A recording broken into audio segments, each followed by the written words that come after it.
Hi, I'm Coral and this is Coral Gardens. We're going to take a quick look around the garden in this kind of beginning of fall garden tour.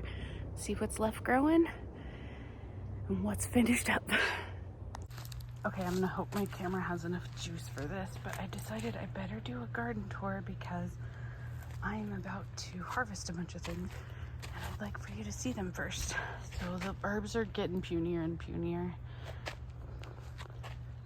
Peanuts are still looking good. Got lots of little peanut makers in the ground on all these. Oh my gosh, look how many there are. I want to just like help them dig in and stay down so they can actually create a peanut. They're everywhere. Anyway, next time I'm going to do those in the ground, but nice loose soil. I'm about to cut all these really pretty but very diseased zinnias down. Look at how diseased these guys are. Oops. They are, I don't know if that's powdery mildew, but whatever it is, it's pretty gross.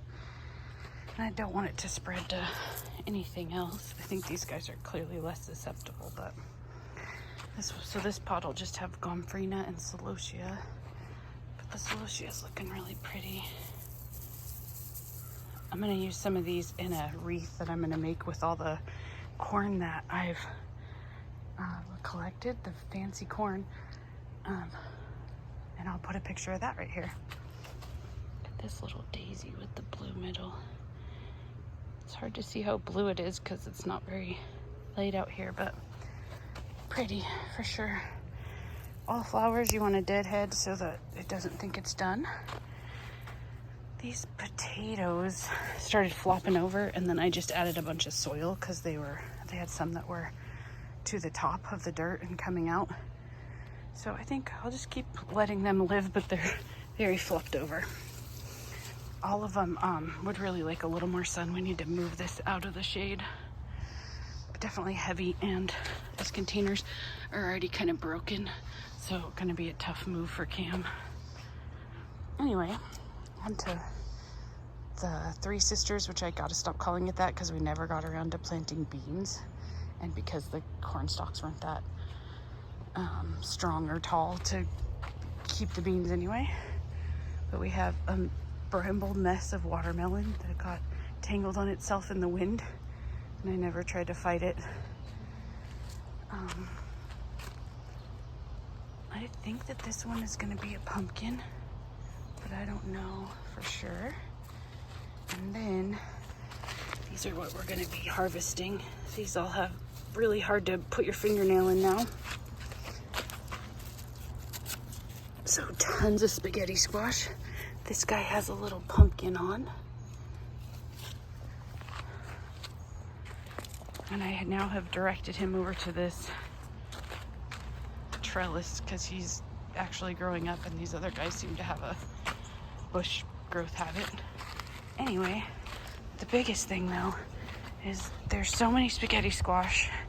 There's also hidden watermelons too that I just discovered. Different kinds. I have no idea what kind of melon this is. I don't even know for sure if it's a watermelon. It looks kind of weird. Does anybody have an idea on that? Maybe a sugar baby, but it doesn't have any kind of watermelon-y markings. There's 2 more spaghetti squash. Another one, so that's 5, 6. There's 7. And then the other watermelon is somewhere under all this stuff. Let me go around.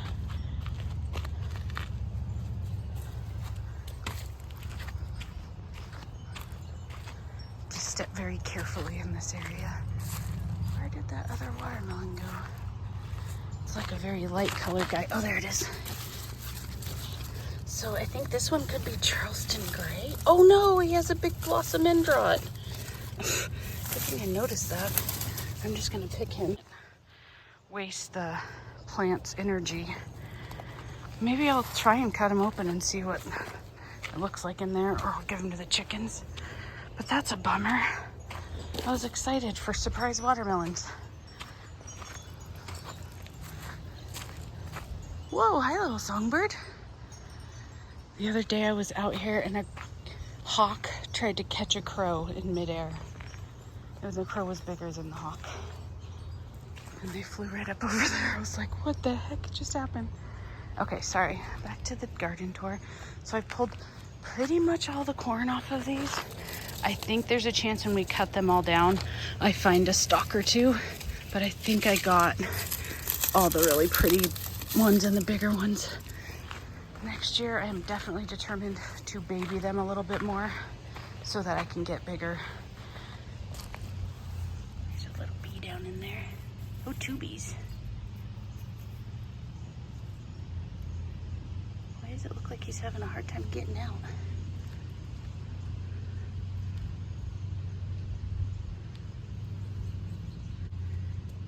Are they trying to fight?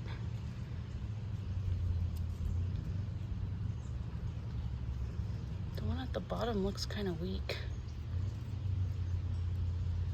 I hope he's okay. I'm gonna come back and check in a minute. Can you get out of there? Are you okay? Huh? Are you okay down there? Okay, he looks like he's moving more, so that's good. There's a couple little pumpkins on here. So that looks like it'll be some kind of pumpkin, and maybe we'll get something before. I picked one of the tiny watermelons the other day. This one's pretty close. I think that might be the sugar baby. Next year I'm labeling things, but the ones that are really impressive are these moon and stars. This one that I thought was humongous has been outgrown by this one, and neither of them is anywhere close to ready. The rind is not, I mean the little tendrils are not even remotely drying out. So he got a long way to go. So he might get, both of those might get a lot bigger. I'm super excited for them. Never tried the moon and stars before. I'm always on the lookout for more corn out here, because every time I thought I was done and I looked again, I would find another one. This is not gonna have any kernels on it. But you can tell there's always like 1 or 2 more in that dense packed area.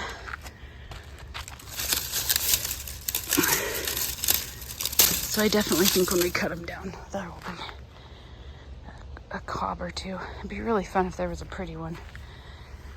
Okay, and this one, I think my son accidentally pulled the watermelon that was growing out when he weeded over here.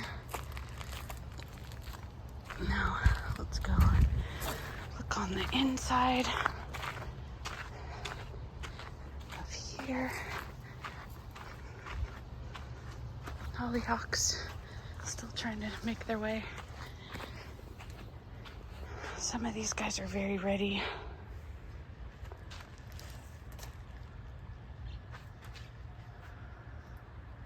Much taller than me. Smelling really good. Marigolds look good. Well, some of them have a lot of dead. I gotta bend over a little less or I'm gonna be dying when they get out of here.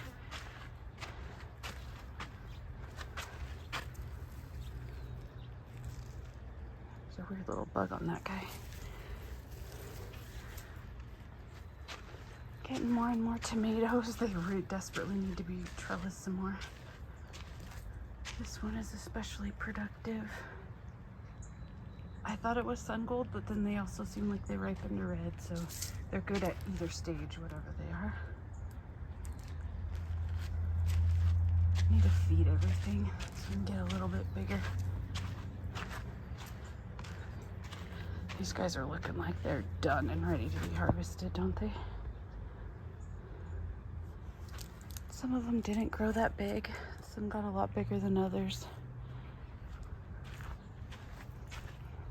I do not know why I'm carrying around this corn cob that's not even, it's just the cob. No reason to even open it. We picked apart amaranth. We'll go back up this way and then down the other, yeah. So So what's left of the summer squash? Some of it's really petered. Some of it's totally going strong. Kind of tells me what likes to grow here. Got some nice little zucchinis on there. I need to offer a few of those to Cameron's grandma again. This one's doing okay. And this gray one's still pretty big. Getting a little less healthy, but still pretty big. Tomatillos, I love how they're like sprawling out everywhere. Here's our peppers. I never did much. There's lots of little guys, but nothing that ever really super productive. I have a hard time with peppers. They seem like they grow really good around here. So it's just on me, apparently. Because other people have great harvests. I think they need more water and a little more shade than I give them. And probably more attention, because these guys, I have not been picking off the dead peppers. So the plant thinks it's done.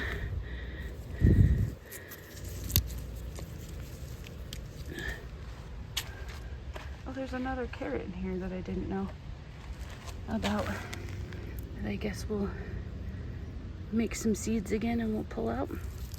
There's a little beet over there. Anaheim peppers. That's been our most productive. Other tomatillos. Geez, this guy's so heavily weighted on that side. He's just flopped over on himself, kind of. You want to spread out a little bit, buddy? He says no, thank you. There's a tomatillo back there that I never even get to check on.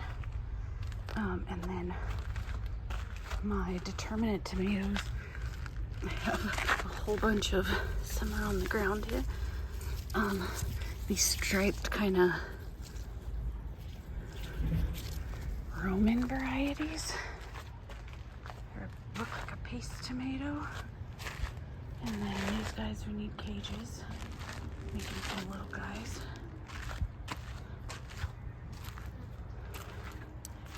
And then this are big, huge guy. So most of these will ripen at the same time. These are determinates are good for sauce making because you get a bunch at once. The indeterminates will slowly ripen at different times, so they're kind of better if you want just ones for sandwiches and stuff like that. These are our first ready tomatillos. There's some over here that are really close. I love that one, has huge sacks, but they're very, very not full. Look how pretty this amaranth is. I love that it just came up kind of everywhere. There's our Mexican sunflower. Artichoke. See, I love how they're like kind of winding their way. And there's ones that are crawling up along the amaranth, which is kind of fun too. Oh, I scratched myself on some wire. Arugula, less and less flowers, but still flowering. See, these are all seed pods, so there's going to be a ton of arugula seeds. And probably a ton of volunteer arugula. Okay. Should I show you guys the pumpkin that's starting to trellis up this side? The other little butternut plant died. I don't know why, so I grabbed the little tiny butternut off him. This one still has one little tiny spaghetti. These ones just didn't do very good this year. I think I really needed to amend the soil underneath them. So that's okay, it's something. The mashed potato one to produce that one squash and hasn't come up with another one yet. That's okay. Long beans. I just picked a whole bunch. I've been eating them in my ramen all the time. So they get really long and they're good. Not quite as good for fresh eating as just regular green beans, but then we got our little Halloween spider. I haven't even decorated for Halloween yet. This mess of melons and cucumber melons, Armenian yard long, starting to get a lot of cucumbers again. There's another one down there on the ground. And another one right there. We've gotten several melons off of it. And there's baby ones coming up. But he's petering a little bit too. He's gotten a lot of aphid damage. These guys never really did much. This is Silver Slicer and another Kajari. These little Kajaris are prematurely saying they're ripe.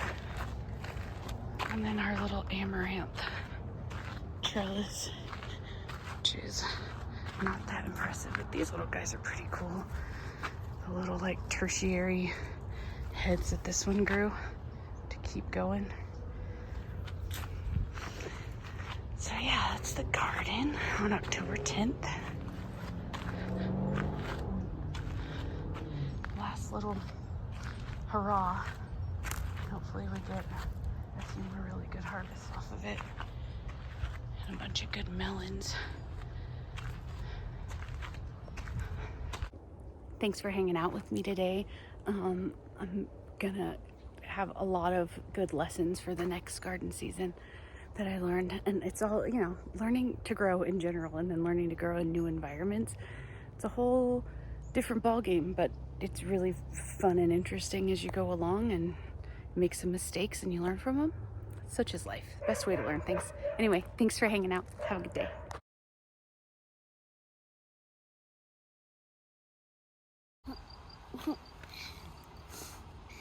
Like and subscribe. Hey. Oh, I'm Coral. This is Coral Gardens. We'll get a quick look at it, and that's about it. I don't know. What are you doing? Just kidding.